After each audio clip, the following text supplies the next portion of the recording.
बिस्मिल्लाहिर्रहमानिर्रहीम। अस्सलाम वालेकुम नाज़रीन, आप देख रहे हैं प्राइम टाइम विद टीएम। मैं हूं तारिक महमूद। कौमी असम्बली का इजलास जिसे मुस्लिम लीग नून ने कहा कि इस इजलास का कोई फ़ायदा नहीं हुआ। वज़ीर आज़म इमरान खान साहब इस इजलास में तशरीफ़ नहीं आए। ख़ासी तनकीद का निशाना बना रही है मुस्लिम लीग नून इमरान खान की अदम मौजूदगी को। यहाँ तक कह दिया कि मिसिंग पर्सन कमीशन से कहा जाए कि वो उन्हें ढूंढें। साथ साथ जो नैब की जानिब से नोटिस हैं, शाहिद खाकान अब्बासी साहब ने कहा कि उनकी फैमिली को भी नोटिस देना शुरू कर दिए है। मुस्लिम लीग नून की क़यादत इस खदशे का इजहार कर रही है कि उनकी दोबारा गिरफ्तारियां हो सकती हैं। शाहिद खाकान ने भी यही कहा, शहबाज शरीफ साहब के हवाले से भी यही बात हो रही है। और फिर कोरोना के हवाले से आज शिबली फराज साहब ने सेनेट में कहा कि अगर अपोजिशन के पास कोई प्लान है तो वो प्लान बताए, सिर्फ जो है वो तनकीद करने से कुछ नहीं होता। इन्हीं दो मौज़ूआत के ऊपर गुफ्तगू करेंगे आज के प्रोग्राम में। मेरे साथ मौजूद हैं पाकिस्तान मुस्लिम लीग नून की रहनुमा रुकन कौमी असम्बली मोहतरमा माइज़ा हमीद साहिबा और पाकिस्तान तहरीक इंसाफ के रुकन कौमी असम्बली मोहतरम जनाब इब्राहिम खान साहब। माइज़ा हमीद साहिबा, ये जो कौमी असम्बली का इजलास हुआ है, ख़ासी तगोदो के बाद मुज़ाकरात और फिर वर्चुअल कमेटी की मीटिंग्स, और इस इजलास से कुछ नहीं निकला, कोई फ़ायदा नहीं हुआ इस इजलास का, आप समझते हैं? इजलास में हमारी तवक्को ये थी कि क्योंकि प्राइम मिनिस्टर के पास हेल्थ का ओहदा अपने पास है, एडिशनल चार्ज है उनके पास, तो वो एज हेल्थ मिनिस्टर आके पॉलिसी स्टेटमेंट देंगे और कौम को आगाह करेंगे कि उन्होंने लॉकडाउन खोला है तो उसके पीछे क्या वजूहात हैं, या आपको क्या हमें इंफॉर्मेशन मिलेगी कि किस वजह से लॉकडाउन खोला गया है। क्योंकि एज अभी जो देखा जा रहा है, जब से 3-4 दिन से लॉकडाउन खोला गया है, नंबर्स जो हैं वो इंक्रीज करी जा रहे हैं। और अब जो है हमें इतलात आ रही हैं कि मुल्तान लाहौर में जो है वो दुकानें बंद की जा रही हैं, और जो है बलूचिस्तान में भी जो है हालात जो हैं इस तरह के हैं कि वो प्रोविंसेस की कोई कोऑर्डिनेशन नहीं है फेडरल गवर्नमेंट के साथ। तो ये सारी सिचुएशन देखते हुए जो है हमने समझा था कि पार्लियामेंट का इजलास जो है वो जब बुलाया जाएगा उस वक्त आएंगे 3 दिन इमरान खान साहब, और हुकूमत की सारी स्ट्रेटजी जो है, जो कम्युनिकेशन स्ट्रेटजी है, जो इकोनॉमिक पॉलिसी है, कोरोना वायरस एक जो है वबा है और एक जो है जंग की हालत में है मुल्क इस वक्त। तो हमें ये एक्सपेक्ट कर रहे थे कि वो आएंगे और आके जो है हमें इन्फॉर्म करेंगे कि इनकी कैबिनेट में क्या डिसीजंस हुई हैं। अब जो है हालात ये हैं कि प्रोविंसेस को, सूबों को भी नहीं पता अभी कि क्या जो है लॉकडाउन की पॉलिसी है, कौन सी दुकानें खुलनी हैं, कौन सी दुकानें नहीं खुलनी, कौन से कारोबार खुलने हैं, कौन से कारोबार नहीं खुलने, किस तरह जो है ये स्मार्ट लॉकडाउन है, किस तरह जो है कौन से जो हैं लोग जो हैं किस तरह अस्पतालों में जाएंगे, अस्पतालों में वेंटिलेटर्स हैं या नहीं है, डॉक्टर्स का क्या जो है एसओपी होगा। तो बात यह है कि अगर ये चीजें अनक्लियर रहेंगी, कल शायद खाकान अब्बासी ने on the floor of the house आके काफी मुस्बत किस्म की जो है सजेशंस दी कि हमें बताए कि जो है हमें कुछ पॉलिसीज का भी बताएं। ख्वाजा साद रफीक साहब ने भी जो है सजेशंस दी, कुछ हुकूमत को करेक्ट किया उनके फैक्ट्स पे। लेकिन अनफॉर्चुनेटली बात यह है कि यहाँ पे ये इस चीज को तनकीद के तौर पे लिया जाता है, और तनकीद के तौर पे इस तरह लिया जाता है कि जब भी कोई तकरीर के लिए उठता है उसे अगले दिन नैब का नोटिस आ जाता है। इब्राहिम खान साहब, आप गुफ्तगू सुनी आपने माइज़ा हमीद साहिबा की। मुस्लिम लीग नून ये कह रही है कि इस इजलास का फ़ायदा क्या, जब हेल्थ मिनिस्टर ख़ुद इमरान खान साहब हैं, वो इजलास में आके लोगों को बताए नहीं, यानी पार्लियामेंटेरियन को भी ना बताएं कि हुकूमत क्या कर रही है, और अगर हम कोई सजेशन दें तो उसको तनकीद के ज़ुमरे में लिया जाए और हमारे खिलाफ नैब के नोटिस आना शुरू हो जाए। देखें, उनके अपने कंसर्न्स हैं, लेकिन जहाँ तक ताल्लुक है वज़ीर ख़ारजा जो हैं, ना तो इमरान खान साहब कोई हेल्थ एक्सपर्ट हैं, ना ही जितने हम पॉलिटिशियंस बैठे हैं इसमें मे भी चंद जो डॉक्टर्स हों उनको कुछ ज़्यादा बेहतर नो हाउ हो, क्योंकि एक न्यू पेंडेमिक है जिसका कि अभी तक दुनिया में कोई इलाज नहीं है जी। ठीक। हाँ, प्रिवेंटिव मेजर्स जो हैं वो लिए जा रहे हैं, उसको देखा जा रहा है। मकसद है कि हम उन ममालिक, बल्कि दुनिया के अमीर तरीन ममालिक भी जो हैं वो इसके साथ कोप नहीं कर पा रहे। अब भी मेरी बहन कह रही थी कि जो ये एकदम से जो इन्होंने लॉकडाउन को थोड़ा लूसन अप किया है तो उसकी वजह से एकदम से जो है वो लोगों में उसका फैलाव बढ़ गया है। मेरी बहन, ऐसे हरगिज़ नहीं है। अगर आप इसको मेडिकल पॉइंट ऑफ व्यू से देखें तो 4 से 5 दिन बाद तो सिम्टम्स शुरू होती हैं।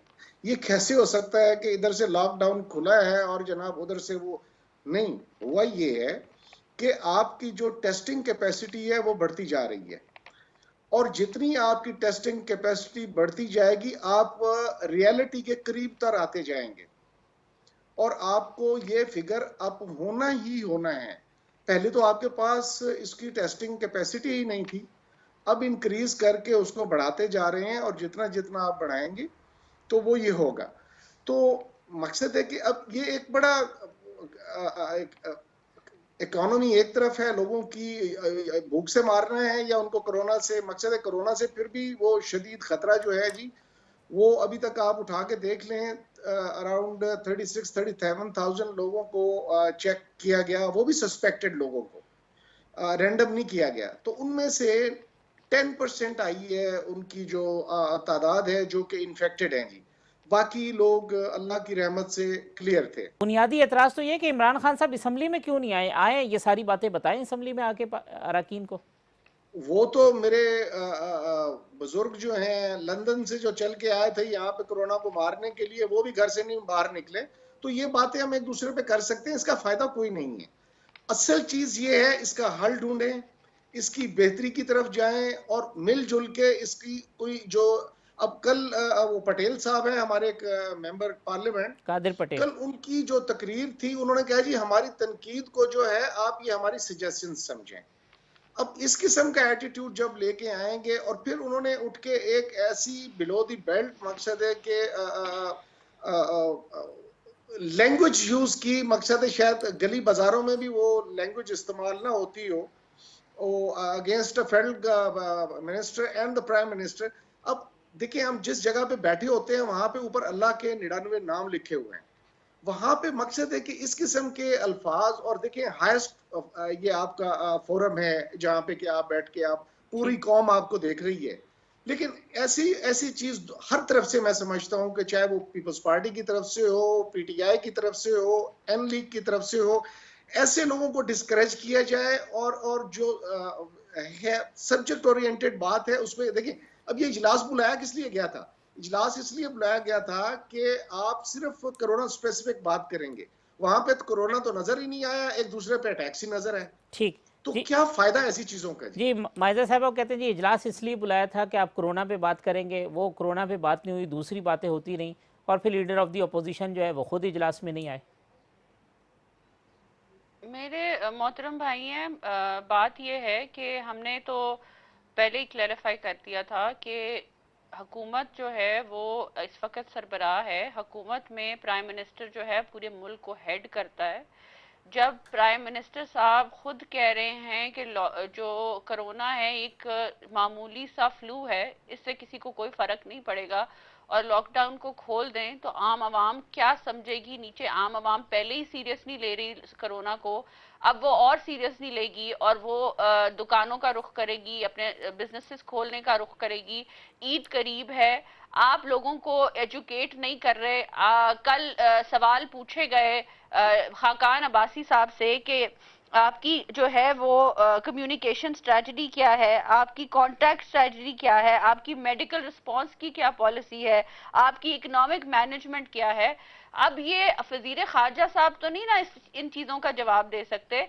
इन चीज़ों का जवाब जो है वजीर आजम साहब का हम इसलिए मांग रहे हैं कि या तो वो सेहत का शोबा किसी और को दे दें, जिनको इन्होंने पहले दिया था उनके ऊपर अद्वियात का स्कैंडल बना हुआ है। अद्वियात का जो स्कैंडल बना है उसकी भी कोई रिपोर्ट नहीं आई।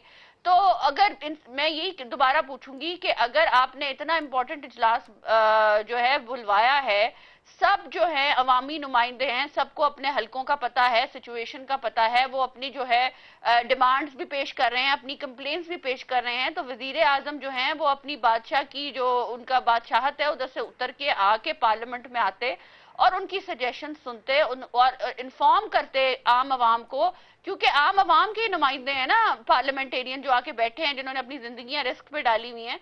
तो आप आते और आके आप बताते कि जो है आप क्या क्या जो है स्ट्रेटजी, कौन सी स्ट्रेटजी किस किस चीज के लिए इस्तेमाल करें। लेकिन मसला ये है कि जिस तरह खाकान अब्बासी साहब ने कल कहा कि स्ट्रेटजी है ही नहीं। अगर स्ट्रेटजी होती तो आके इमरान खान साहब उसको आके उसकी वजाहत करते। दूसरी तरफ जो है जो बात की गई चीफ मिनिस्टर साहब की, शहबाज शरीफ साहब की, पहली बात तो ये है कि हमने बार बार कहा है कि शहबाज शरीफ साहब लंदन से कोरोना वायरस के दौरान जो है वो अपने अलील भाई को छोड़ के आए, इसलिए कि वो हुकूमत की जो है वो मदद कर सकें और हुकूमत को जो है वो अपने एक्सपीरियंस से जो है उनके साथ मिलके जो है काम कर सके कोरोना वायरस पे। लेकिन अनफॉर्चुनेटली हुकूमत जो है वो इंतकामी कार्रवाइयों पे शुरू हो गई, नैब ने के नोटिस आना शुरू हो गए। दूसरी तरफ जब हम कोई किट्स भेजते हैं या कोई कंट्रीब्यूशन करते हैं तो इनके अस्पताल की इंतजामिया जो है उनको जो है एक्सप्लेनेशन कॉल आ जाती है कि आपने कंट्रीब्यूशंस जो है मुस्लिम लीग नून से क्यों लिए हैं। तो इस तरह का जब एटीट्यूड होगा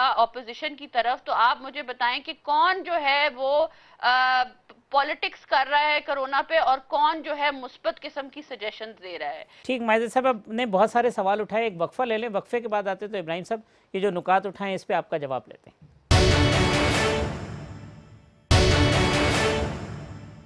वेलकम बैक नाजरीन। माइजा हमीद साहिबा, इब्राहिम खान साहब हमारे साथ मौजूद हैं। प्रेस कॉन्फ्रेंस से करते हैं शहजाद अकबर साहब, फिर गिरफ्तारियां भी हो जाती हैं पॉलिटिकल लीडरशिप की, फिर निकलता कुछ नहीं है, अदालतें या बरी करती हैं या ज़मानत करते हैं, तो फिर नैरेटिव तो ठीक होता है कि यार हमें पॉलिटिकल विक्टिमाइज किया जा रहा है। मैं छोटी सी अर्ज करूं, इसकी बेहतरीन मिसाल ये है कि from the highest court supreme court of Pakistan ने मियां नवाज शरीफ साहब को एसिड बियॉन्ड मींस पे नाअहल किया, ठीक है जी, सजा भी दे दी।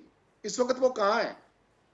पूरे मुल्क का निजाम तबाही का शिकार है और इसमें मकसद है कि अकाउंटेबल कोई हो ही नहीं सकता। आसिफ जरदारी साहब का जो वो $60 मिलियन पड़ा हुआ था स्विस बैंक में, वो उस वक्त के वजीर आजम जिनको मैं हरा के आया हूं, उन्होंने अपनी 6 महीने की कुर्बानी दे दी आखिरी, क्योंकि काफी माल बना लिया था तो, और वो $60 मिलियन जो कौम का था उसको लिए खत नहीं लिखा ताकि वो टाइम बार्ड हो गया और वो फिर बाद में जरदारी साहब ने वो पैसे निकलवाए। इन पे सारे सबूत होने के बावजूद आज जरदारी साहब कहाँ है?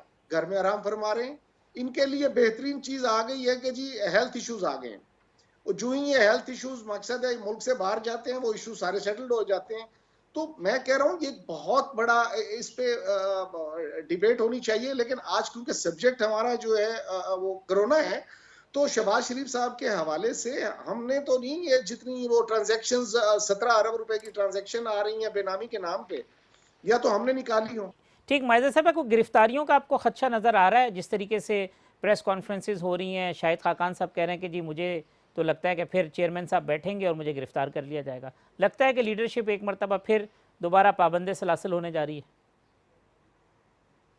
तारिक साहब ऑब्वियसली लगता है हमें, हम तो तैयार हैं, हमें तो पता है कि जो इनकी लाएअमल है वो यही है कि अपोजिशन को चुप कराया जाए, मीडिया को चुप कराया जाए, मीडिया के लोगों को भी जो है नैब के हवाले किया जाए, अपोजिशन के लोगों को भी नैब के हवाले किया जाए, ताकि तनकीद का कोई भी ऐसा इदारा जो चाहे पार्लियामेंट में अपोजिशन हो, चाहे मीडिया में चैनल्स, जो चैनल्स इनके जो है पिन पॉइंट करें इनकी गलतियां, उनको सबको नैब के सामने पेश करा दें ताकि खामोश हो जाए हुकूमत, ये अपोजिशन। और अपोजिशन को ये मैं नहीं समझती कि कोई जमहूरियत है। हमें ये नजर आना चाहिए ना कि मालम जब्बा के केस में, बीआरटी के केस में, बिलियन ट्री सुनामी के केस में, सारे केसेस में जहां पे केपीके की पीटीआई की हुकूमत पूरी की पूरी इन्वॉल्व है, उनको नोटिस जाएं तो हम कहें चले मुस्बत तरीके से जो है नैब काम कर रही है, नैब इंतकामी कार्रवाइयां नहीं कर रही on the instruction of prime minister, तो हम माने।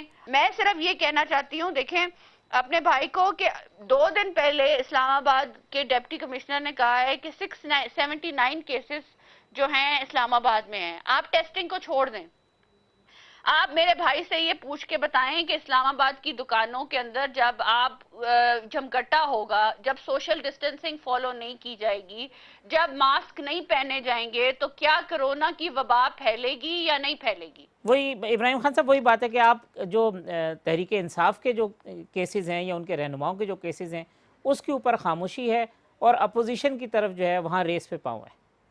देखें, ये पाकिस्तान है, जमहूरी मुल्क है, इदारे मौजूद हैं, जुडिशरी मौजूद है। अगर इनको लग रहा है कि किसी केस में उनके खिलाफ जो पीटीआई के लोग उनके खिलाफ नहीं हो रहा, तो ये जा सकती हैं, कोर्ट में चली जाएं। कोर्ट में जाके आप अपना पिटीशन करेंगे जी ये क्या हो रहा है, आखिर कोर्ट्स इस मुल्क की हैं या वो भी हमारे ताबे हैं। ठीक, तो इनको मकसद है, इतने इनके अपने इतने पाइल्ड अप हुए हैं करप्शन के केसेस के, उन्हीं को ही हैंडल करने में वो नैब की सारी कैपेसिटी खर्च हो रही है। और ये भी अगर हैं तो इनको दे एवरीवन। मैं बहैसियत मुसलमान ये बात कर रहा हूँ कि जो भी कोई इसमें इन्वॉल्व है उसको स्पेयर नहीं करना चाहिए, नहीं करना चाहिए, बल्कि इब्राहिम उसमें साहब, कर वक्त सकेंगे। वक्त मेरे पास कम है। मैं चाहूँगा कि दोनों अगर मेरे मेहमान जो है वो सजेशन दे दें आइंदा आने वाले दिनों के लिए। माइजा हमीद साहिबा, क्या सजेशन होगी आपकी गवर्नमेंट के लिए?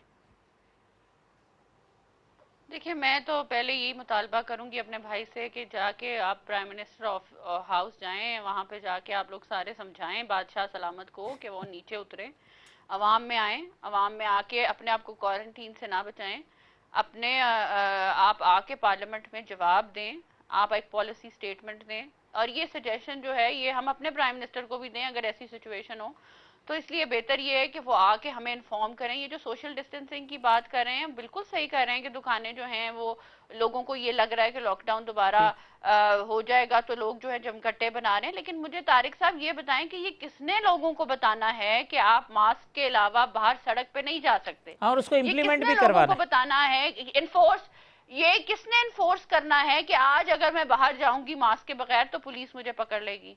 ये किसने इन्फोर्स करना है कि दुकानें जो हैं, अगर जिस तरह लग्जरी की दुकानें हैं या दीगर दुकानें हैं, आप उसमें सोशल डिस्टेंसिंग करेंगे? ये किसने इंश्योर करना है? सही। आप कैसे इंश्योर करेंगे? आप ये बताएं। क्योंकि आपके वजीर आजम ने तो सादा कह दिया कि जी लॉकडाउन खुल गया है। आपने ये नहीं बताया कि कौन से शोबे हैं जिनको लॉकडाउन में रखना है, कौन से शोबे हैं जिनको लॉकडाउन से खोलना है। आपने नहीं बताया कौन सी दुकानें लॉकडाउन से कंफ्यूजन है, आप ये कह रही हैं कि कंफ्यूजन है, क्लैरिटी नहीं है पॉलिसी के अंदर। एब्सोल्युटली एब्सोल्यूट कंफ्यूजन है। इसीलिए कहा कि इमरान खान साहब को चाहिए कि कैमरा से हट के आके अवाम में एक तो यहाँ पे जो है जायजा लें, जिस तरह शहबाज शरीफ साहब ग्राउंड पे जाते थे अपनी पूरी सेफ्टी लेके। हालांकि वो कैंसर के मरीज हैं, और आप जो हैं आके जो है, पार्लियामेंट जो है एक सुप्रीम अदारा है, जमहूरियत है। अगर आप जमहूरियत में बिलीव करते हैं, यहाँ आप सिर्फ इंतकामी कार्रवाइयों में बिलीव करते हैं तो चले हम मान लेते हैं, लेकिन अगर आप जमहूरियत में बिलीव करते हैं तो आए आके अवाम को बताएं पार्लियामेंट में कल कि जो है क्या कर रहे हैं वो। जी इब्राहिम साहब, लास्ट मिनट जी आप रिस्पॉन्ड कीजिएगा माइजा साहिबा जी, की मैं बात। बस यही कहना चाहूंगा जी कि कल इंशाल्लाह जो रिस्पॉन्सिबल अथॉरिटी है उनकी तरफ से रिप्रेजेंटेशन होगी। हमारी कोशिश होगी कि मैं सर रिस्पॉन्सिबल डेफिनेटली, मेरी बहन अथॉरिटी का तो ये प्राइम पैगाम भी, मिनिस्टर हैं क्योंकि वो हेल्थ मिनिस्टर हैं। मेरी बहन, मैं आपकी बात नहीं जी सुन जी पाया। जी जी जी, वो कहते हैं कि जी प्राइम मिनिस्टर हैं, हेल्थ मिनिस्टर तो लास्ट सवाल पूछ। हेल्थ मिनिस्टर तो प्राइम मिनिस्टर हैं, रिस्पॉन्सिबल तो वो हैं। नहीं, प्राइम मिनिस्टर, लेकिन उन्होंने अथॉरिटी डेलीगेट की है ना जी आगे जो हमारे मिनिस्टर हैं उनको, और एनडीएमए को, नेशनल डिजास्टर मैनेजमेंट वाले तो जो हैं। एनडीएमए के तो जनरल साहब ने तो नहीं असेंबली में आना है इब्राहिम साहब? नहीं, उन्होंने नहीं आना असेंबली में। मैं हरगिज़ ये नहीं कह रहा, मैं सिर्फ ये कह रहा हूँ, लेकिन उसको हेड वो एनडीएमए के वो जनरल साहब नहीं कर रहे, वो आपकी मिनिस्टर ही कर रहे हैं, प्लानिंग एंड डेवलपमेंट। क्या नाम है जी मिनिस्टर का? हमें तो अभी तक पता नहीं चला कि हेल्थ मिनिस्टर कौन है वो असद उमर फेडरेशन में। साहब की पीएनडी। मैं ये अर्ज कर रहा हूँ कि ये सजेशन है, असद उमर साहब अगर हेल्थ प्राइम मिनिस्टर मिनिस्टर, तो नहीं है, वो तो कोऑर्डिनेट कर रहे हैं। कुछ होती है तो हम डेफिनेटली प्राइम मिनिस्टर से भी रिक्वेस्ट करते हैं कि जी आप आके कल जो है क्लोजिंग रिमार्क्स पे आप आए और कौम को जो है इत्माद में लेकर उनको ये बता दें। ये कोई नाजायज मुतालबा इनका नहीं है, अच्छी हम बात। बिल्कुल ये बात उन तक इंशाल्लाह पहुंचाते हैं। और हमारा अल्लाह के शुक्र से कंपैरेटिवली आप यूरोप को, अमेरिका को उठा के देखें, वहां पर जितने हालात बुरे हुए हैं, हमारे पास जो स्ट्रेन आई है वो उतनी लीथल नहीं है जितनी जो माइजा साहब, आपकी जो डिमांड है उसको तो उन्होंने इंडोर्स कर दिया। वो खुद अब पीटीआई के एमएनए कह रहे हैं कि जी इमरान खान साहब आएँ और आके बताएं। इससे बड़ी बात और क्या होगी उसके? इब्राहिम खान साहब, माइजा जी मैं तो अप्रिशिएट करती हूँ, लेकिन मैं ये और बात है कि वो ये तो मुतालबात उनके माने जाएंगे या नहीं माने जाएंगे। वो ये तो कल पता चलेगा अगर इब्राहिम साहब के कहने पे पीएम आ जाते हैं असेंबली के अंदर। इब्राहिम खान साहब, माइजा हमीद साहिबा, बहुत शुक्रिया मेरे दोनों मेहमानों का। दोनों मेहमानों की गुफ्तगू आपने सुनी। एक वक्फ़ा लेते हैं, वक्फ़े के बाद आएंगे तो कोरोना के बाद जो सूरत हाल पैदा हुई है, कारोबारी मराकज़ खुले हैं, साथ साथ ये सवाल पैदा हो रहा है और ये मुतालबा है कि बड़े शॉपिंग मॉल जो हैं वो क्यों बंद हैं, जहाँ पर SOPs पर अमल दरामद कराया जा सकता है, प्रिकॉशनरी मेजर्स जो हैं वो ज़्यादा अच्छे तरीके से लिए जा सकते हैं। इस मौजू पर बात करेंगे एक वक्फ़े के बाद।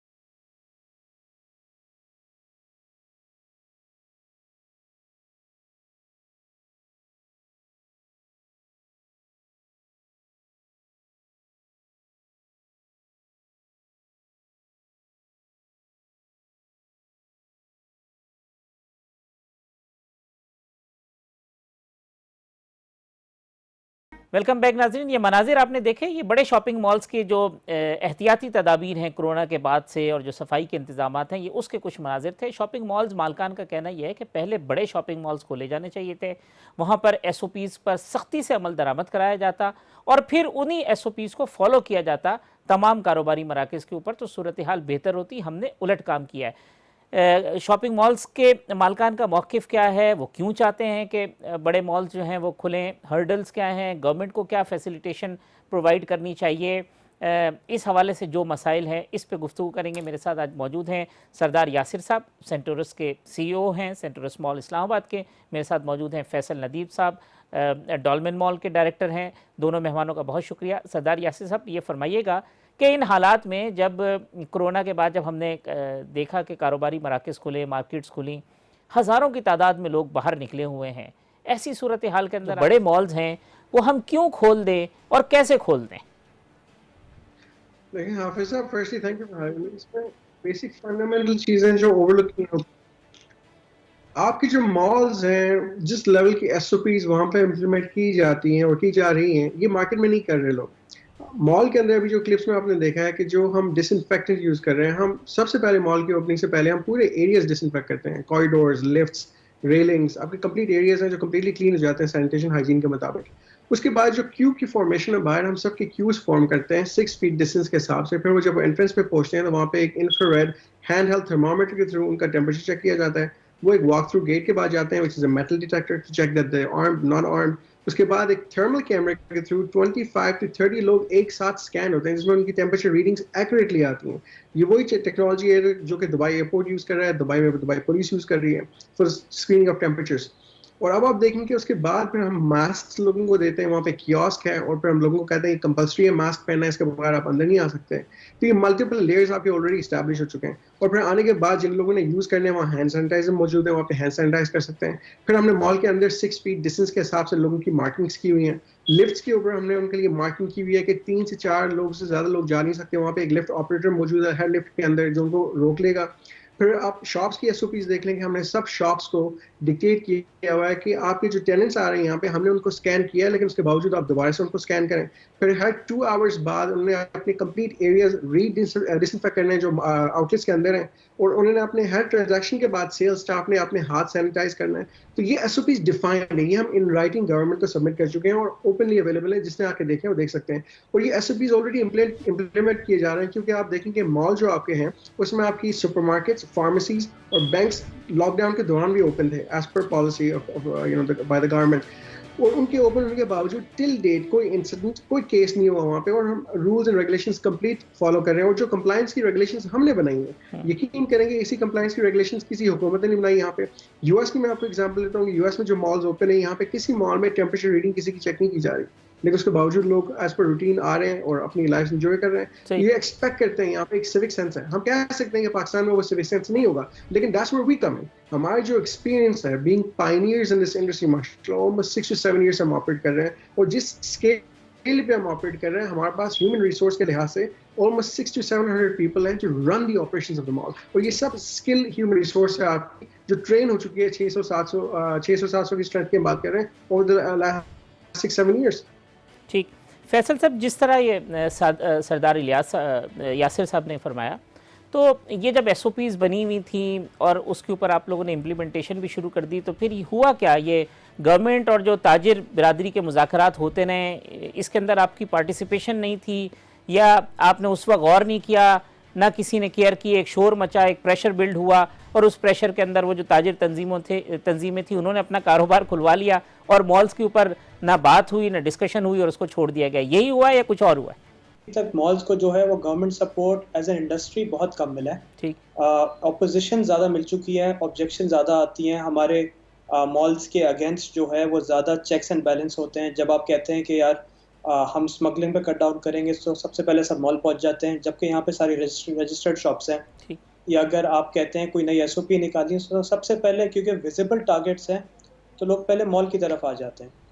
देखिए mall itself, I don't know कि यासिर ने क्या कवर किया है, तो I am sorry if I am repeating my self. वो कहते थे कि जी हमारे जो प्रिकॉशनरी मेजर्स हैं वो बहुत SOPs जो हमने बनाए किसी गवर्नमेंट ने नहीं बनाए, क्योंकि हमारे यहाँ बैंक्स भी हैं, हमारे यहाँ जो फार्मेसीज़ भी हैं वो लॉकडाउन में भी SOP के मुताबिक खुल ही रही हैं, तो हम तो इम्प्लीमेंट कर चुके थे इन सारी चीज़ों के ऊपर।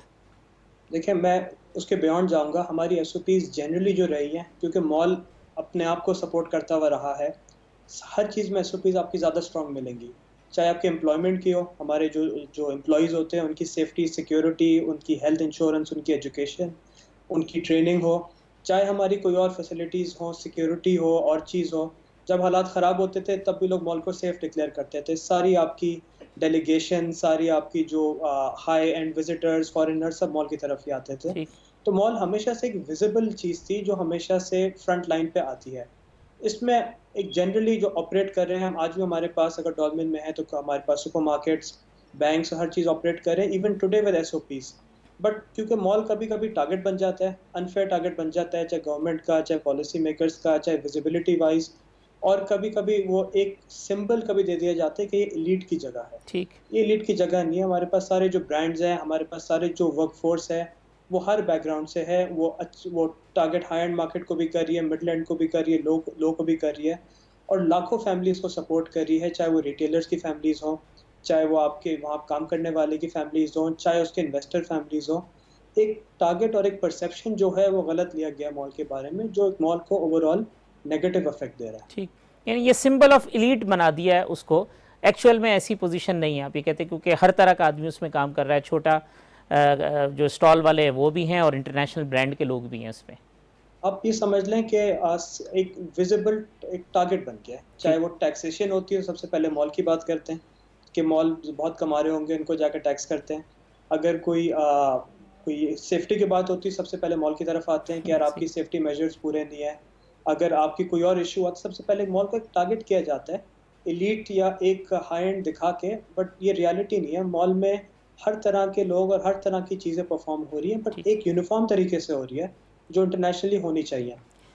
यासिर साहब, ये टैक्सेशन की बात की फैसल साहब ने, गवर्नमेंट ने बहुत सारी चीज़ों में रिलैक्सेशन दे रहे हैं इस सूरत हाल के बाद, तो ये जो मॉल्स हैं इसके हवाले से भी कोई आपकी बात हुई है? कोई टैक्सेशन में रिलैक्सेशन की बात हुई है? कोई चीज़ें हुई हैं, कोई प्रपोज किए हैं आपने गवर्नमेंट को? देखिए, इसमें मैं एक दो चीज़ और मेंशन करता हूँ। जब हम बात करते हैं मॉल्स की और ब्रांड्स की हम बात करते हैं और परसेप्शन की हम बात करते हैं, जब मॉल्स खुले थे ऑलमोस्ट, आप देखेंगे पिछले 15 साल के अरसे में जब मॉल्स ओपन होना शुरू हुए हैं, तो जो हमारे ब्रांड्स थे पाकिस्तान में जिनकी 15 या 20 आउटलेट्स थी, मॉल्स की कलेक्टिवली खुलने के बाद अब उन्हीं की तकरीबन 100 आउटलेट्स हैं।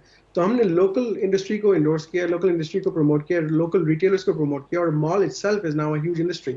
आप देखेंगे जो आपके ब्रांड्स आपके साथ ऑपरेट कर रहे हैं, उनके साथ कई लाखों के हिसाब से लोगों की जो है रोजगार अटैच है हमारे साथ, उनका है डायरेक्ट एम्प्लॉयमेंट जो हमारी है, और इनडायरेक्ट एम्प्लॉयमेंट के लिहाज से कलेक्टिवली जब हम ऑल पाकिस्तान मॉल एसोसिएशन की हम बात करते हैं, तो देयर इज ओवर 20 ग्रुप्स जो कि आपके ऑल अक्रॉस पाकिस्तान में, इसमें आपके कराची में डॉलमेन है, लकी वन है, लाहौर में आपके पैकेजेस मॉल है, एम्पोरियम मॉल है, हम इनके देख रहे हैं, मॉल मुल्तान आप देख रहे हैं, लैलपुल गैलरी है फैसलाबाद में है, पिंडी में गेगा मॉल है आपका, फिर एवेन्यू मॉल, आपके पार्क टावर्स हैं, Ocean Mall, there several malls, these are all reputable groups जो आपके 6 to 7% टैक्स पेयर्स हैं, उसमें ये लोग आते हैं जो बिलियंस के हिसाब से कंट्रीब्यूट कर रहे हैं टैक्स। अब टैक्स बाय डिफॉल्ट आपका एक फंडामेंटल राइट है जिसमें आपको एक बेनिफिट मिलना चाहिए गवर्नमेंट से। अब बजाय इसके कि गवर्नमेंट से आप रिक्वेस्ट करें। अब जब यहाँ पे बाकी मुल्कों को हम देखते हैं, यूरोप को आप देख लें, यूरोपियन यूनियन ने जो as a European Central Bank जो ने डिसीजन लिए हैं, 3 ट्रिलियन यूरोज उन्होंने इंजेक्ट किए हैं, यूएस ने 6 ट्रिलियन उन्होंने इंजेक्ट किए हैं, यूके की हम बात करते हैं 350 बिलियन उन्होंने बिजनेसेस के लिए अनाउंस किए हैं। तो इसमें उन्होंने सेग्रीगेशन नहीं की कि जो इसमें हाईएस्ट टैक्स पेयर्स हैं, lowest, across the board whoever is a tax payer is going to be getting this fund. तो हम पाकिस्तान में कैसे क्लासिफाई कर सकते हैं कि आप इस इंडस्ट्री को दें और इस इंडस्ट्री को ना दें? आप सिर्फ ये देखें कि एफबीआर में जो लोग रजिस्टर्ड हैं, जो लोग कंट्रीब्यूट कर रहे हैं, जो इकोनॉमी की बैकबोन है, उन लोगों को हम फैसिलिटेट करें, उनको इंसेंटिवाइज करें। अब क्योंकि ऑलमोस्ट 2 मंथ से हमारा बिजनेस खत्म हुआ है, we have no source of income, because आपके रेवेन्यू जो है वो रेंटल के साथ लिंक्ड है, आपका रेंटल कोई भी नहीं आ रहा। जो आपके रिटेलर्स हैं, टेनेंट्स, वो कंप्लीटली शट डाउन हो चुके हैं। उनका ऑलमोस्ट बिलियंस के हिसाब से जो उनका स्टॉक है वो आपको पड़ा हुआ वहाँ पे सड़ रहा है, बिकॉज वो स्टॉक मूव नहीं कर सकते, वो स्टॉक सेल नहीं कर सकते। मोस्टली सीजनल स्टॉक है, आपको पता है, और ये seasonal stock is pegged with the season. तो अगर आप सीजन में उसको नहीं सेल करेंगे, ऑफ सीजन उसमें सेल करने में आपको अच्छा खासा नुकसान होता है। ऑलमोस्ट 50% प्राइसेस आपको स्लैश करनी पड़ती हैं। तो वो जो नुकसान है वो कौन कवर अप करेगा? और हम जो लॉस फेस कर रहे हैं, हमें कौन सी रिलीफ दी जाएगी? या तो आप ये करें कि आप टैक्सेशन के लिहाज से मॉल्स को, मॉल के एज एन इंडस्ट्री आप अनाउंस अनाउंस करेंगे हम मॉल्स को नेक्स्ट 4-5 इयर्स के लिए रिस्ट्रक्चरिंग करके देंगे, क्योंकि हम हंड्रेड्स एंड मिलियंस के हिसाब से बात कर रहे हैं in terms of losses, collective losses, क्योंकि हमने इन 2 मंथ्स में ऑलमोस्ट जीरो रेंट चार्ज किया किसी को, क्योंकि रेंट हम कैसे उनको चार्ज कर सकते हैं, वो ठीक कह रहे बात हैं है, हम जब ऑपरेट नहीं कारोबार कर ही रहे। नहीं खुला। एग्जैक्टली तो आप देखेंगे जो लॉस है कलेक्टिवली अब सब मॉल्स की बात करें तो ये बिलियंस में जाता है, तो हमें इसके एंड पे क्या रिलीफ मिल रही है हुकूमत पाकिस्तान से? फैसल साहब, कोई फिगर्स आपके पास हैं, कोई एक रफली फिगर के इस अरसे के दौरान जो लॉसेस हुए हैं पाकिस्तान के बड़े मॉल्स बंद होने से, वो कितने हैं, और अब जो है लोगों के बेरोज़गार होने का कितना खदशा है, कितने लोग बेरोज़गार हो सकते हैं अगर ये कंटिन्यू रहते ही इनका क्लोजर मॉल्स का? तो देखें, एक अगर हम बात करें एक क्रॉस सेक्शन की या एक बड़े मॉल की, ठीक, एक जो बड़ा मॉल होता है वो directly indirectly at least between 8 to 10,000 लोगों को सपोर्ट करते हैं एम्प्लॉयमेंट वाइज। ठीक, आपको शायद हर आदमी फ्रंट लाइन पे नज़र नहीं आएगा, बट इसमें मॉल का अपना स्टाफ होता है, इसमें आपका उनका जो सपोर्ट स्टाफ होता है, जैसे आपकी हाउसकीपिंग या आपकी और चीज़ें हैं, फिर उनके सप्लायर्स होते हैं, उनसे बंदे पे पीछे और डिलीवरी कार्गो वाले लोग होते हैं। फिर जब हम रिटेलर पे आते हैं तो यही पूरा निज़ाम रिटेलर्स का चलता है। हर शॉप पे तो अपना स्टाफ होता है, ठीक, बट उसको सपोर्ट करने के लिए जो स्टाफ पीछे होता है वो सब मिल मिला के गोस टू अराउंड, अगर हम बड़े मॉल का लें तो अराउंड 10,000 के करीब स्टाफ आता है आपका। फैमिलीज डिपेंडेंट हो जाती हैं इसके ऊपर, from all level, from all backgrounds. फिर हर बड़े मॉल में बिटवीन 200 to 250 रिटेलर्स होते हैं, तो एक अच्छा बड़ा स्केल वो डेवलप हो जाता है। सही, अब जैसे यासिर ने बात की कि आपके ऑब्वियसली जब आप किसी को रेंट चार्ज नहीं कर रहे हैं तो आपके बड़े मॉल्स सबका जो टैक्स वगैरह मिल मिला के ईजिली आप 2-3 महीने लगाएं तो आप इंडस्ट्री मिलियंस भी नहीं बिलियंस में चली जाती है लॉसेस के अंदर, सही, and that is purely just the malls. अगर आप रिटेलर्स का मिला के लगाएंगे जो मॉल में ऑपरेट कर रहे हैं तो वो और फर्दर मल्टीप्लाई हो जाती है, तो it's a very big figure. अभी तक जो मॉल्स ने कोशिश की है, क्योंकि मॉल्स को सपोर्ट नहीं मिला है, कि मॉल्स ने खुद सपोर्ट किया। जैसे मैंने बात की, हमने लेबर किसी भी एम्प्लॉई को मेजर ले ऑफ्स नहीं हुए जैसे बाकी इंडस्ट्रीज़ में अब होने शुरू हो गए हैं। सही, किसी भी रिटेलर ने छोड़ के नहीं गया है, क्योंकि हमने उसको सपोर्ट किया है रेंटल वेवर्स और चीज़ें देके, ताकि वो उसकी एक बिल्कुल वो ख़राब पोजीशन में ना आ जाए। हम कोशिश करें किसी तरह से इसको सस्टेन करें, सही, बट ऑब्वियसली ये एक मॉल है या एक इंडस्ट्री है, ये पूरी कंट्री की इंडस्ट्री को नहीं चला सकता, उसके लिए उसको सपोर्ट चाहिए। ठीक, मिनिमल सपोर्ट तो ये होना चाहिए कि यार जो आपने बाकी इंडस्ट्रीज़ को आपने अपॉर्चुनिटी दी है, जैसे आपने कंस्ट्रक्शन को दी है, आपने इंडस्ट्री जो मैन्युफैक्चरिंग को दी है, जिस तरह आपने ओपन मार्केट रिटेल को दी है, कम से कम वो चीज़ तो आप मॉल को बराबर की दें ना। ठीक बात है। कम से कम आपको ऑप्शन दें, जब मॉल तैयार है आपकी सारी एसओपीज़ पे, बियॉन्ड योर एसओपीज़ रेडी करने के लिए खड़ा हुआ है, आप उसको immediate relief in terms of opening time दें और फिर लॉन्ग टर्म रिलीफ दें, ताकि ये जो tax paying registered transparent industry है ये सस्टेन कर सके। यासिर साहब, ये कल सोशल मीडिया पे बहुत सारे वो क्लिप्स चले, तस्वीर चली जो कि मलेशिया के एक मॉल की थी, और उसमें बताया कि जिस तरीके से ये चीज़ें हैं, लेदर गुड्स और ये सब कुछ ख़राब हुई हैं, और नीचे मैसेज था कि जी आप मॉल्स का बिल्कुल रुख ना करें क्योंकि सेंट्रलाइज एसी सिस्टम है, आप जाएंगे तो कोरोना उसे जो है वो असरअंदाज हो सकते हैं। इस पर आपका क्या रद्द-ए-अमल है, इसमें कोई हकीकत है? देखिए, आई थिंक सोशल मीडिया का जो दौर है उसमें एक चीज़ सबसे आसान है लोगों के लिए, वो ये है कि आप सिर्फ फॉरवर्ड का बटन दबा दें विदाउट चेकिंग कि वो चीज़ कहाँ पे है, उसके पीछे लॉजिक क्या है, उसका बैकग्राउंड क्या है। और मेरा फ़ोन तो तकरीबन आई थिंक व्हाट्सएप की वजह से उसकी मेमोरी भी फुल हो चुकी है और वो मोस्टली इसी कोरोना और इस तरह की चीज़ों से फुल हुई है। बाकी I think I am fine, और मेरे पास तकरीबन 1 टेराबाइट की मेमोरी है, मैंने मेमोरी कार्ड डाला हुआ है। देखिए जो फैक्ट्स हैं वो ये है कि this was based in some shop. अब ये भी नहीं हमें पता कि किसी मॉल की पिक्चर है, किसी शॉप की पिक्चर है, ये नहीं पता कि ये शॉप 6 महीने के लिए बंद थी, 1 साल के लिए बंद थी। आप इमेजिन करें कि मिडल ईस्ट जैसी धूप हो, तो आप वहाँ पे अगर लेट्स से 50 डिग्रीज प्लस में आप एक लेदर गुड्स को बंद कर देंगे, वो तो मैं अपने घर की एग्जांपल दूंगा, मैं अपने रूम्स में जहाँ पे हमारे अच्छे एक्सपेंसिव खवातीन के बैग्स हैं या शूज़ हैं, उनको हम एयर कंडीशनिंग ना दें, तो वो भी आपका देखें over period of time leather आपका कहीं ना कहीं खराब होता है। It's a different sort of a product. तो उसमें आप नहीं कह सकते कि लेदर आपका खराब हुआ है तो दैट्स गोना स्प्रेड बैक्टीरिया या फंगस। जहाँ तक मॉल्स की हम बात करते हैं, मॉल्स हमारे शट डाउन नहीं थे, हमारे बैक एंड पे जिनने फैसल साहब ने कहा था कि we have been running our operations, हमारी टीम्स फुली मोबिलाइज थी, हमारी टीम जो है बैक ऑफ हाउस जो ऑपरेशंस हैं उनके चल रहे थे, अपग्रेडेशन वो कर रहे थे, मेंटेनेंस वो काम कर रहे थे। जो काम हमें लगता था कि इन 2 मंथ्स में या 1 मंथ या 1 वीक में हमसे हो सकता है, हमें करनी चाहिए, क्योंकि हम तो फाइट नहीं बैठ सकते ना। This is an opportunity for us to start working on areas that need addressing. तो इसमें आप देखेंगे कि हमारे मॉल्स ओपन थे, वेंटिलेशन के लिहाज से वेंटिलेशन वाज देयर, एचवैक सिस्टम्स हमारे चल रहे थे, चिलर्स की सर्विसिंग साथ साथ हमारी चल रही थी, और जो आपकी बेसिक प्राइम फैसिलिटीज है जिसमें हम सुपरमार्केट्स की बात करते हैं, बैंक्स के, ये खुले थे। तो our malls were never shut down. ये उन जगहों पे होता है जहाँ पे विदाउट अ सिंगल एयर या कंप्लीट अनइंसुलेशन आपको वहाँ पे ना हो, या फुली आइसोलेशन में आप किसी चीज को रखेंगे जो प्रोडक्ट खराब होता है, there is nothing like this. अगर ये ऐसा कुछ होता तो आप देखेंगे जो इतने आपके रेस्टोरेंट्स यहाँ पे रीओपन हो रहे हैं, आपके सैलून्स रीओपन हो रहे हैं दुनिया में, आपके बिजनेसेस के कहीं बंद है और रीओपनिंग की वजह से वहाँ पे बैक्टीरिया या फंगस आ गया, ये तो इलॉजिकल से बात है। जब हम बात करते हैं मॉल्स की, देखिए majority of these malls are built on international standards, तो हमने हर लिहाज से आप देखेंगे जो एसओपीज इंप्लीमेंट किए हैं, जो इक्विपमेंट लगाई हुई है, लिफ्ट्स देख लें, हमारे एस्केलेटर्स देख लें, वैसे ही हमारी जो डक्टिंग है, we have gone with anti bacterial ducting. इस तरह की डक्टिंग, इस तरह की जो हमने सिस्टम्स लगाए हुए हैं, हमने अपने जो फिल्ट्रेशन प्लांट्स लगाए हुए हैं, वो डिजाइन है for managing these sort of things. हम रेगुलर फ्यूमिगेशन करते हैं मॉल्स के अंदर, रेगुलर डिसइंफेक्शन करते हैं मॉल के अंदर, नॉट जस्ट नाउ, ये सिर्फ पेंडेमिक की वजह से नहीं कर रहे हैं, हम शुरू से करते आ रहे हैं। क्योंकि आपके और एस्पेक्ट्स होते हैं जिसमें रोडेंट्स की हम बात करें, पेस्ट की बात करें, इंसेक्ट्स की बात करें, तो ये तो बहुत बेसिक नॉर्म है। और फिर आप ये भी देखेंगे जो हमारे रिटेलर्स हैं वो मौजूद थे, जो अपना स्टॉक मूव कर रहे थे, स्टॉक चेक कर रहे थे, कुछ अपना स्टॉक ऑनलाइन सेल कर रहे थे, बल्कि हर बंदा was having access to their outlets. तो कभी भी ऐसा सिनेरियो नहीं था कि आप समझेंगे कोई किसका प्रोडक्ट पड़ा हुआ है वहाँ पे वो खराब हो रहा है। हाँ, ये जरूर हुआ है कि लोगों का जो सीजनल स्टॉक था वो लोग अब सेल नहीं कर पा रहे, बिकॉज वो स्टॉक उनका, आप समझेंगे जो लास्ट सीजन का था वो उनको ऑफ सीजन में डिस्काउंट में बेचना पड़ेगा। फैसल साहब, ये जितने बड़े मॉल्स हैं, जैसे कि पहले यासिर साहब ने भी कहा कि ये वो लोग ओन करते हैं जो मतलब हाईली टैक्स पेयर हैं, जो बासर लोग हैं, तो आपका कारोबार तो पहले खुलना चाहिए था, क्योंकि आपकी एक्सेस भी है, आपके ताल्लुकात भी हैं, आपके असर भी हैं, आपका ही कारोबार बंद है, इसकी क्या वजह है? देखिए, इनकी बात हम जब मॉल को देखते हैं तो मॉल बाकी कंस्ट्रक्शन से और बाकी रियल एस्टेट से थोड़ा डिफरेंट बिजनेस है। हमारा जो बिजनेस है वो इन्वेस्टमेंट अपफ्रंट होती है और रिकवरी ओवर टाइम होती है।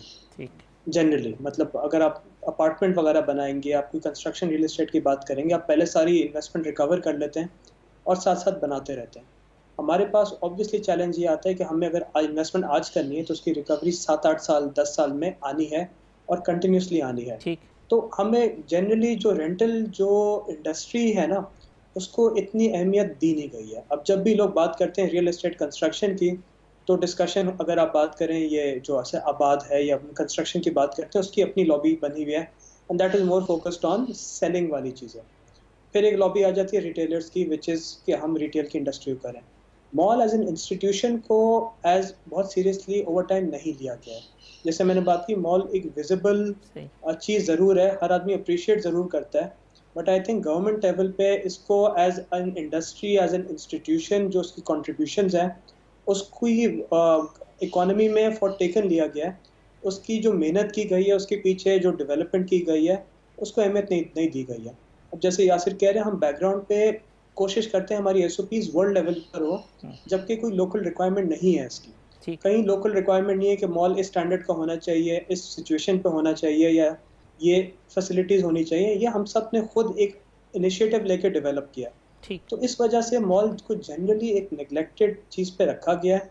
मॉल को या तो इट्स बिटवीन इंडस्ट्रीज, एक के बीच में या दूसरे के बीच में कहीं ना कहीं ये चीज़ मिस हो गई है, या ये चीज़ को एक सिंबल लिया गया है कि मॉल जो है वो एलिटिस्ट जगह है, यहाँ पे सिर्फ एलिट लोग की मूवमेंट है, या कोई और तरह से सेगमेंट किया गया है, which is unfair on malls. ठीक, हम कंप्लीट कंट्रीब्यूशन, टैक्स पेइंग, हर चीज़ में इन्वॉल्व है, और ये चीज़ एक अनफेयर प्रैक्टिस है जो मॉल्स के अगेंस्ट रिवर्स होनी चाहिए।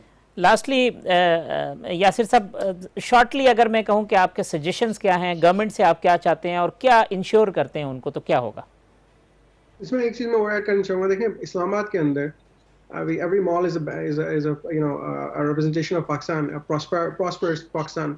लेकिन आप जब इस्लामाबाद में देखते हैं तो Centaurus is an icon with Islamabad, और सेंटोरस में जिस लेवल की डेलीगेशंस आते हैं, जिस लेवल के वीवीआईपी गेस्ट आते हैं, तो आप समझें कि आपने पूरे मुल्क की एक पहचान बना के वहाँ पे आप लोगों को रिप्रेजेंट कर रहे हैं कि हम किस लेवल पे माशाल्लाह पाकिस्तान डेवलप हो रहा है, कितनी वैल्यूएशन आप लेके आ रहे हैं वहाँ पे, एक अच्छी कंट्रोल एनवायरनमेंट के अंदर आप ऑपरेट कर रहे हैं।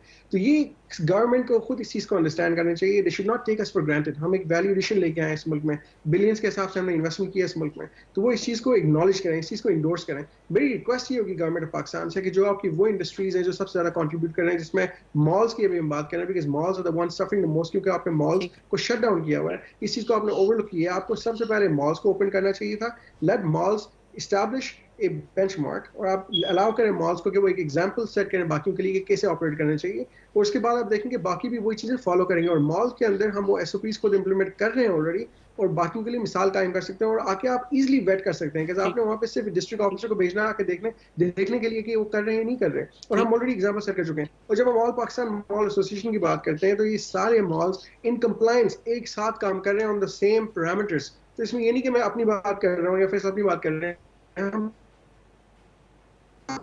on page and on behalf of the association I'm requesting to the government of Pakistan कि हमें neglect ना किया जाए, क्योंकि जिस लेवल का हम लॉस फेस कर रहे हैं और जो मजीद अनएम्प्लॉयमेंट इसकी वजह से क्रिएट होगी, जो बिजनेसेस आपके क्लोज होंगे, जो डोमेस्टिक और इंटरनेशनल ब्रांड्स क्लोज होंगे, और मैं आपको गारंटी देता हूँ कि इसकी वजह से मजीद इंटरनेशनल ब्रांड्स पाकिस्तान नहीं आएंगे। अब अगर अपने हमसाय मुल्क देख लें, इंडिया और बांग्लादेश देख लें, उनके पास कई ज़्यादा ब्रांड्स हैं हमारे हमसे ज़्यादा, क्योंकि वो समझते हैं कि वहाँ पे रिटर्न ज़्यादा है, it's more facilitating environment. Pakistan में हम वन विंडो ऑपरेशन क्यों नहीं काम कर पा रहे? क्योंकि हम जैसे लोकल बिजनेसेस निगलेक्ट हो रहे हैं, तो इंटरनेशनल बिजनेसेस क्यों आएंगे इस मुल्क में काम करने के लिए? ठीक, फैसल साहब कंक्लूडिंग रिमार्क्स आपके जी, वाइंड अप करें प्रोग्राम को, इस डिस्कशन को। आई थिंक मेजर पॉइंट्स हमने कवर कर लिया। आई थिंक ये चीज़ ज़रूरी है गवर्नमेंट के लिए कि मॉल्स को मॉल्स के पर्सपेक्टिव से समझें, चाहे वो आज की सिचुएशन है, चाहे कल की सिचुएशन है, चाहे जो कल गुजरने वाली कल की सिचुएशन है। एक रिप्रेजेंटेटिव मॉल की तरफ गवर्नमेंट की होनी चाहिए, एक अंडरस्टैंडिंग होनी चाहिए कि कैसा बिजनेस है, क्या होता है, ट्रांसपेरेंटली ऑपरेट कर रहा है, और उस हिसाब से एक फेयर ट्रीटमेंट। देखिए हम भी बात करते हैं, फेयर ट्रीटमेंट की बात करते हैं, हम ये नहीं कहते हमें ये दें औरों को ना दें, या हमें ये स्पेशल ट्रीटमेंट दें औरों को ना दें। हमारी पहली ये चीज़ है कि हम ट्रांसपेरेंटली काम करेंगे, आप हमें फेयर ट्रीटमेंट दें, give us the same respect and the same opportunities जो आप बाकी सबको देते हैं, बट एक ट्रांसपेरेंटली हमारे साथ एक वर्किंग करनी चाहिए। हमें बिल्कुल जो है एक तरह की जो मॉल को टारगेट बनाया जाता है या एक विजिबल चीज़ दिखी जाती है कि जब भी कोई प्रॉब्लम हो तो मॉल्स की तरफ पहले फोकस करें, एक अच्छाई में भी मॉल्स की तरफ फोकस करें और बुराई में भी मॉल्स के साथ मिलकर काम करें। बहुत शुक्रिया फैसल नदीम साहब, सरदार रियाज साहब, दोनों की गुफ्तगू आपने सुनी, अपना पॉइंट ऑफ व्यू उन्होंने दिया। आइंदा हफ्ते इसी प्रोग्राम में इंशाल्लाह दोबारा आपके साथ मुलाकात होगी। अल्लाह हाफिज़।